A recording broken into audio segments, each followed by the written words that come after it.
Hello student, आप सबका स्वागत है फिर से एक नए वीडियो में। तो आज हम बात करने वाले हैं क्लास 12वीं की, जिसमें अर्थशास्त्र के महत्वपूर्ण प्रश्न कौन कौन से आपकी त्रैमासिक परीक्षा में आ सकते हैं, वो सारे के सारे प्रश्नों की बात इस वीडियो में करने वाला हूँ। तो वीडियो को आपको लास्ट तक देखना है। चैनल पर पहली बार तो चैनल को सब्सक्राइब कर लें और वीडियो को ज़्यादा से ज़्यादा शेयर करें।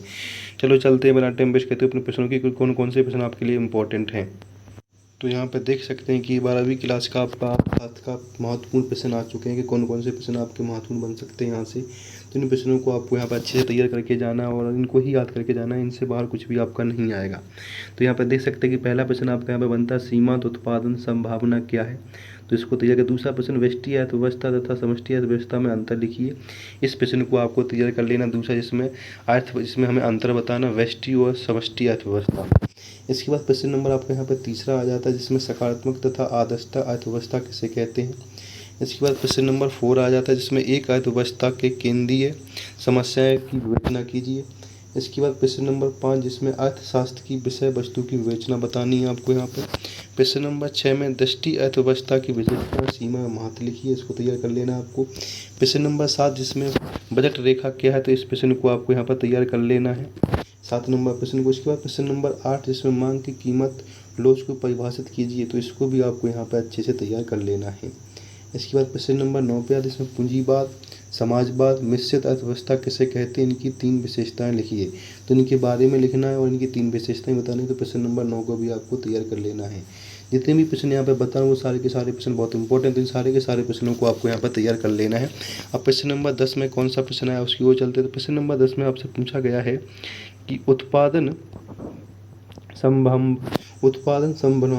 उत्पादन संभावनाएं वक्र किसे कहा गया है, इसको तैयार कर लेना आपको यहाँ पर अच्छे से, ठीक है।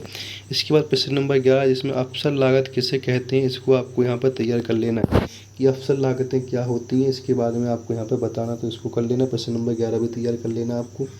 ये बहुत इंपॉर्टेंट क्वेश्चन है जो आपके पेपर में आता ही आता है, तो इसको आपको अच्छे से याद करके जाना है, ठीक है। इसके बाद प्रश्न नंबर आपका यहाँ पे 12 आ जाता है, इसमें प्रश्न नंबर 12 में पूछा गया है, उपभोक्ता का अर्थ बताइए। तो इस उपभोक्ता इसमें आपको अर्थ बताना है। इसके बाद प्रश्न नंबर आपका यहाँ पर 13, जिसमें मांग का नियम बताना है, मांग के नियम के महत्व क्या होते हैं। प्रश्न नंबर 14, जिसमें मांग के निर्धारित करने वाले घटकों को समझाइए। इसके बाद प्रश्न नंबर 15, जिसमें सीमांत उपयोगिता और कुल उपयोगिता तथा औसत उपयोगिता के संबंध बताइए और इन तीनों का अर्थ बताना है। तो 15 नंबर प्रश्न आपको ये तैयार कर लें, जो आपके 2-2 नंबर 3-3 नंबर के प्रश्न बनते हैं, जो यहीं से बनते हैं, तो इनको आपको तैयार कर लेना है। अब प्रश्न नंबर 16 पे चलते हैं। तो प्रश्न नंबर 16 में कौन कौन से प्रश्न आते हैं वो देख लीजिएगा आप यहाँ पे एक बार, ठीक है। तो 15 के 15 प्रश्न आपको यहाँ पर तैयार कर लेना है, जितने प्रश्न बताए गए हैं।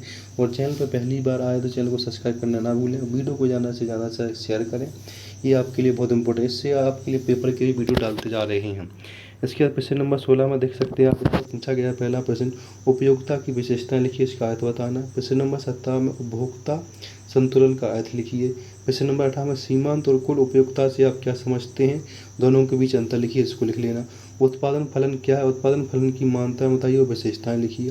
प्रश्न नंबर 20, जिसमें पूछा गया प्रश्न नंबर 20 में कुल उत्पाद सीमांत और उत्पाद औसत उत्पाद में संबंध स्पष्ट कीजिए और तीनों को समझाइए, ठीक है। इनकी परिभाषा लिखनी है, संबंध स्पष्ट करना और इन तीनों को समझाना भी है।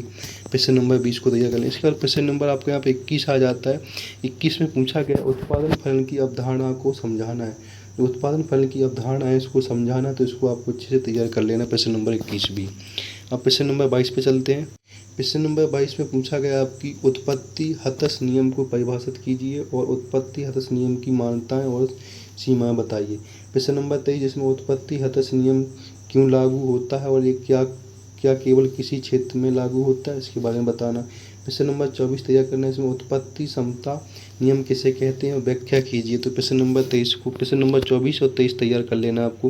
प्रश्न नंबर 25, जिसमें आ जाता है अनुपात और पैमाने का अर्थ बताइए, अनुपात तथा पैमाने में अंतर लिखिए। तो प्रश्न नंबर 25 भी बहुत इंपॉर्टेंट है, इसको भी आपको यहाँ पर तैयार कर लेना है।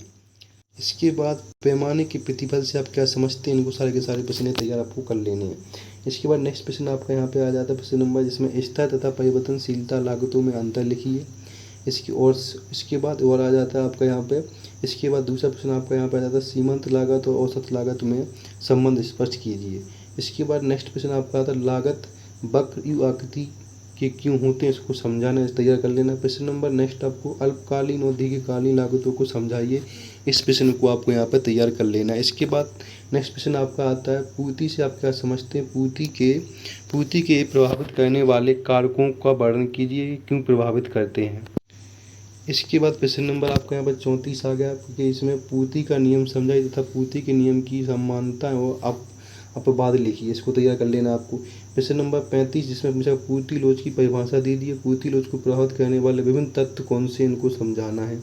प्रश्न नंबर 36 आपका इसमें पूर्ति में वृद्धि और पूर्ति में परिवर्तन से आप क्या समझते हैं, इसका आशय बताना। प्रश्न नंबर 37 पूर्णता लोचदार पूर्ति से आप क्या समझते हैं।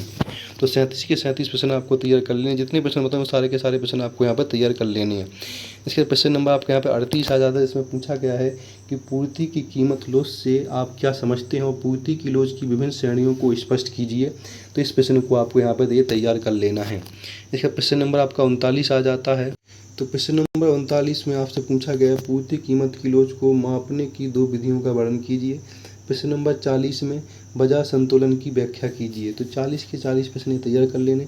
और भी प्रश्न आपके यहाँ तो उन प्रश्नों को भी आप जो देख के जाइएगा, तो वीडियो को लास्ट तक देखिएगा और ज़्यादा से ज़्यादा आप शेयर कीजिएगा। जितने भी प्रश्न आपको बताने हैं पेपर के लिए बहुत इंपॉर्टेंट, तो इसको आप एक बार जरूर देख के जाइएगा। अब प्रश्न नंबर 41 पे चलते कि प्रश्न नंबर 41 में क्या पूछा गया उसको देख लीजिएगा आप एक बार। तो प्रश्न नंबर 41 में आपका अधिमांग और अधिपूर्ति से क्या आशय है, इसको आपको प्रश्न तैयार कर लेना है। 41 नंबर इसमें अधिमांग और अधिपूर्ति से क्या आशय, इसकी परिभाषाएं बतानी है आपको। तो प्रश्न नंबर 41 भी आप यहाँ पर तैयार कर लीजिए। अब इसका 41 के बाद 42 नंबर प्रश्न में पूछा गया आपसे संतुलन कीमत का अर्थ लिखिए। इसके बाद 43 में पूछा गया श्रम की मांग और वस्तुओं की मांग किसके द्वारा की जाती है, इसको तैयार कर लीजिएगा। 44 से पूछा गया उच्चतम निर्धारित कीमत और निम्नतम निर्धारित कीमत किसे कहते हैं, इस प्रश्न को तैयार कर लीजिएगा। प्रश्न नंबर 35 में प्रश्न नंबर जो आपका यहाँ पे 45 से पूछा गया वस्तु बाजार में तथा श्रम बाजार में मांग तथा पूर्ति चक्र से किस प्रकार भिन्न होते हैं, इसको तैयार कर लीजिएगा। इसके बाद प्रश्न नंबर 36 में एक पूर्ण प्रतिस्पर्धा श्रम बाजार में मजदूरी दर किस प्रकार निर्धारित होती है, तो इस प्रश्न को आपको यहाँ पर तैयार कर लेना है। तो जितने प्रश्न बताएं सारे के सारे प्रश्न इंपॉर्टेंट है, सारे के सारे प्रश्न को देख के जाइएगा। वीडियो अच्छा लगा तो वीडियो को लाइक करें, कमेंट करें, ज़्यादा से ज़्यादा शेयर करें।